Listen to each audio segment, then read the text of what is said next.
Every morning you wake up, reach for your phone, and scroll through the same feeds. You pour the same coffee, drive the same route, sit in the same meetings.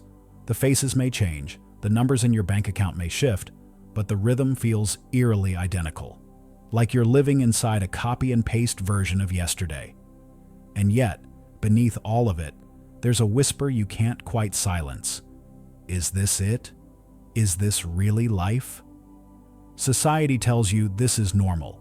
Work hard, pay your bills, chase the weekend, retire someday. Keep your head down. Don't question too much, just follow the script. And for a while, maybe it feels safe. After all, everyone else is playing along. But slowly, the weight of that script becomes suffocating. You start to sense it, not as bars of steel, but as something invisible, a cage without walls. It's not the kind of prison you can see. It's the kind of prison you feel. You laugh at the right jokes, you nod in the right meetings, you buy what everyone else is buying, and deep down, a part of you knows, this isn't choice, this is compliance. The strange thing is, most people never even notice the cage. They think the exhaustion is just adulthood, the emptiness is just bad luck, the repetition is just the way things are. They don't realize the illusion at work, that the cage is built out of agreements. Agreements to believe certain rules, to obey certain systems, to chase goals they never actually chose for themselves. And here's the haunting question. What if those rules aren't real? What if the invisible cage isn't made of society's power over you, but of your unconscious agreement with it? Because here's the paradox. The cage has no lock. The door is wide open. And yet, most of us never step through, because we've been taught that freedom is dangerous, that awakening is rebellion, that seeing differently is the same as being wrong. This is where the idea of consciousness awakening becomes vital. Awakening isn't about adopting a new belief system, or joining some movement, or rejecting the world. It's about opening your eyes to the illusion you've been living in. It's about realizing that the so-called normal life isn't the only life available. And when you start to question, really question, the cage begins to crack. You notice the subtle manipulations of consumer culture. You see how fear of judgment keeps you playing small.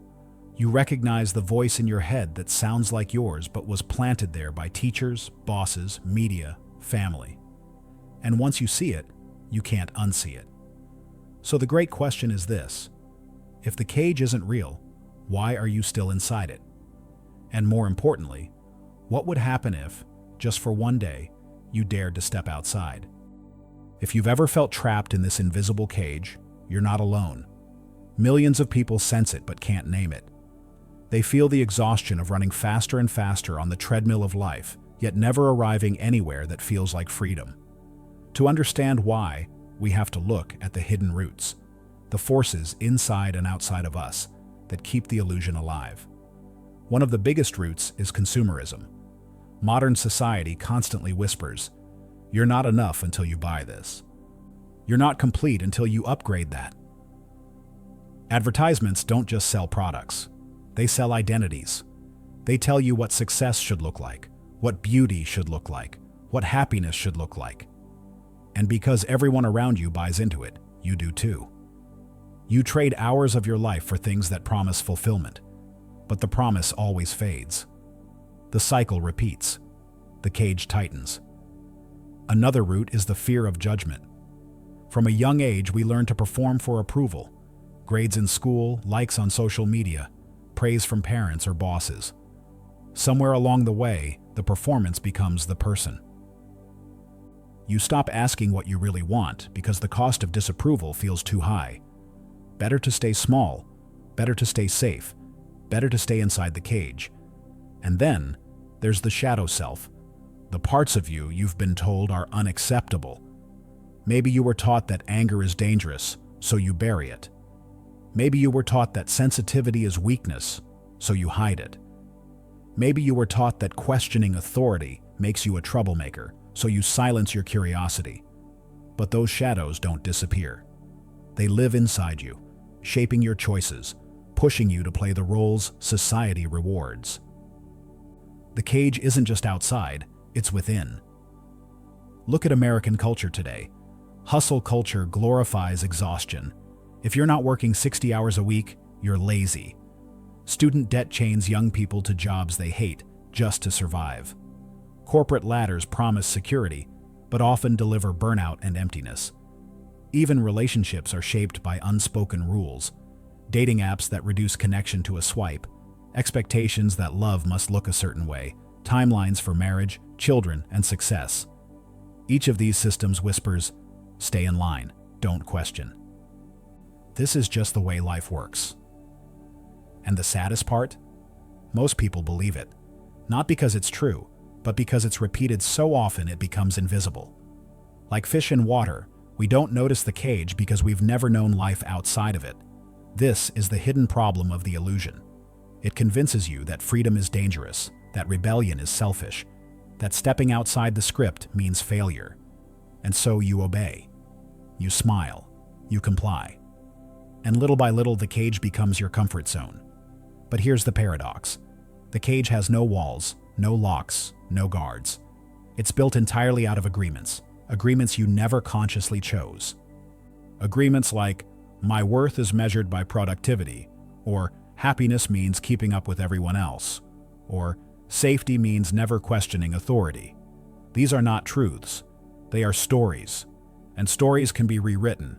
The roots of the invisible cage are not as solid as they seem. They live in the collective mind of society and in the subconscious mind of the individual. And once you begin to see them for what they are, you realize the truth.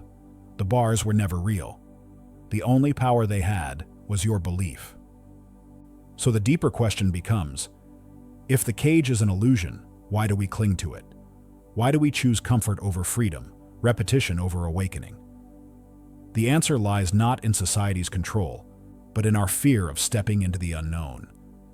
And that's where consciousness awakening begins, not by destroying the cage, but by daring to see that it was never real in the first place. If the invisible cage isn't made of steel or walls, then what is it made of? It's made of perception. It's made of the way consciousness interprets reality. And this is where we step into the strange and liberating perspective of quantum. In the quantum world, reality doesn't behave like the solid, fixed machine we were taught to believe in. At its core, it is possibility, fluid, open, vibrating with countless potential outcomes.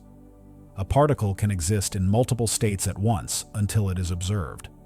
This is known as the wave function. But here's the mind-bending part. The act of observation doesn't just reveal reality, it collapses it. Out of infinite possibilities, one version becomes solid because it was witnessed. Now think about this in terms of society. From the time you were born, you were surrounded by observations, parents, teachers, media, culture, all collapsing reality into a single narrative. Go to school, get a job, buy a house, retire. That narrative became so widely observed, so collectively reinforced, that it collapsed into the default reality we all walk in. The invisible cage is nothing more than a collectively chosen observation, replayed so many times that we mistake it for truth. It's almost like living inside a hologram. A holographic image looks real, feels three-dimensional, but shift the angle, and the illusion changes. Society's rules are the same. They look solid, but only because you've been taught to stand in one position, to see them from one lens. Change the angle of observation, and suddenly you realize the hologram is just light and pattern. The cage was never solid. Think about The Matrix.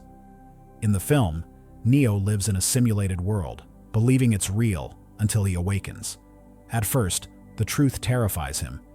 It feels easier to stay plugged in. But once he sees the illusion, he can no longer accept it. Consciousness. Awakening works the same way. The simulation of society feels real because you keep observing it as real.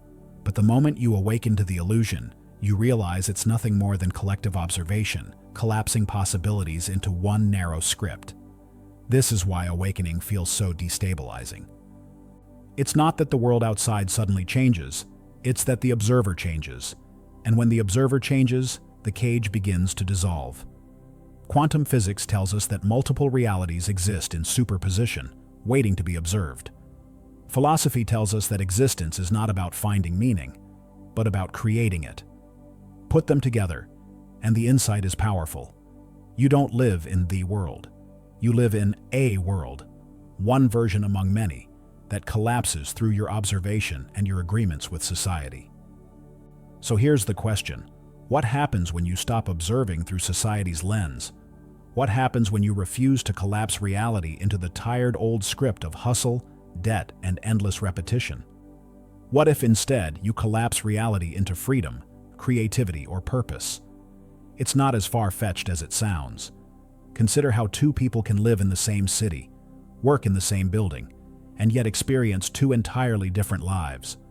One sees only stress, deadlines, exhaustion. The other notices opportunities, friendships, small joys. Did the city change? Did the office change? No. The observation changed, the lens shifted, and with it, reality collapsed into a different version. This is the secret of the invisible cage. It isn't enforced by bars or guards. It's enforced by collective observation. Everyone agrees to see it the same way, and so the illusion holds. But the moment even one person sees differently, the spell weakens. The hologram flickers. The cage cracks. And that's why consciousness awakening is not just self-help fluff. It's a radical act. Because it means daring to observe reality differently. It means stepping outside the collective agreement and collapsing a new version of the world into existence. Imagine what becomes possible if you no longer observe through fear of judgment. Imagine what becomes possible if you stop observing through scarcity. Imagine what becomes possible if you shift your lens from compliance to curiosity, from obedience to authenticity. The world around you would not remain the same. It would bend in response. Because here's the truth. Reality is not fixed by society. It's fluid through consciousness. The invisible cage is only as real as the observation that sustains it. And the moment you awaken, the moment you choose to see differently, you begin to collapse an entirely new version of life. So let me leave you with this thought. If observation collapses reality, then every time you open your eyes, you're not just seeing the world, you're choosing it. The question is, are you choosing the cage, or are you daring to collapse freedom? So if the cage is not made of walls, but of observation and agreement, then the rebellion is clear. It is not against society. It is against your own compliance. Most people think rebellion means burning down the system, quitting their job, selling everything, or moving to the wilderness. But that is only the surface. The deeper rebellion happens inside. It happens the moment you stop observing through the lens that society handed you and start observing through your own awakened eyes. You see, you are not just the prisoner of the cage. You are also the jailer. The bars are the beliefs you've agreed to. The guards are the fears you've obeyed. The door is unlocked, but you've convinced yourself it's safer to stay inside. And here's the paradox. Safety is the most dangerous illusion of all. Because what you call safety is often just repetition. The same job that drains you. The same relationships that numb you. The same endless cycle of debt and consumption. The cage feels safe only because it's familiar. But familiarity is not freedom. This is where consciousness awakening becomes revolutionary. Awakening means daring to admit that you've been complicit in your own imprisonment. It means looking at the rules you followed and asking, who wrote these rules, and why am I still obeying them? Philosophers have seen this for centuries. Sartre said that we are condemned to be free, that even when we refuse to choose, we are still choosing. Viktor Frankl discovered, even in a concentration camp, that there is one freedom no one can take, the freedom to choose your inner response. And Nietzsche declared, "Become who you are." Each of them pointed to the same truth. The cage is not external, it is internal. And freedom begins the moment you claim responsibility for it. Think about it. If society says success means a bigger paycheck, and you obey without question, then you collapse reality into endless work and burnout. But if you dare to question, if you redefine success as meaning, purpose, or joy, then you collapse an entirely different version of reality. The bars dissolve because they were never real. Rebellion, then, is not anarchy. It is clarity. It is the courage to stop collapsing the same illusion and to begin collapsing a new truth. It is the refusal to keep observing through scarcity, fear, and compliance. And yes, rebellion feels terrifying at first, because it means stepping into the unknown. It means walking out of the cage into a space with no script, no guarantees, no promises. That uncertainty is what keeps most people inside, but uncertainty is also the birthplace of freedom. Because only in the unknown can you discover who you really are. So the next time you feel the weight of society's expectations pressing down on you, pause and ask, is this real, or is this the cage? The next time you catch yourself repeating someone else's script, ask, whose story am I living? Because here's the radical truth. The cage isn't society's power over you. The cage is your decision to keep observing through its lens. And that means rebellion is always available. You don't have to wait for permission. You don't have to wait for the world to change. You only have to open your eyes, choose a new lens, and dare to collapse freedom into being. So let me ask you directly, if the door is open, if the bars were never real, then what are you still waiting for? So what do we do with all of this? We've seen how society builds the invisible cage through repetition, fear, and collective observation. We've seen how psychology, culture, and even quantum physics reveal that the cage isn't solid. It's an illusion sustained by compliance. And we've seen that rebellion isn't about fighting the world. It's about awakening to the truth that the cage was never locked. But awakening has to become practice. Because if you see the illusion once and then fall back asleep, the cage rebuilds itself. Observation is constant. And so awakening must become constant too. Here's a simple ritual I call the Awakening Journal. It takes just 10 minutes, but it can begin to dissolve the bars you thought were unbreakable. Tonight, open a notebook and write down 3 rules of society you've been following. Rules like, I must always be productive to have value. Or, love only counts if it looks like the movies. Or, my life path has to match the timeline everyone else is on. Don't judge them, just name them.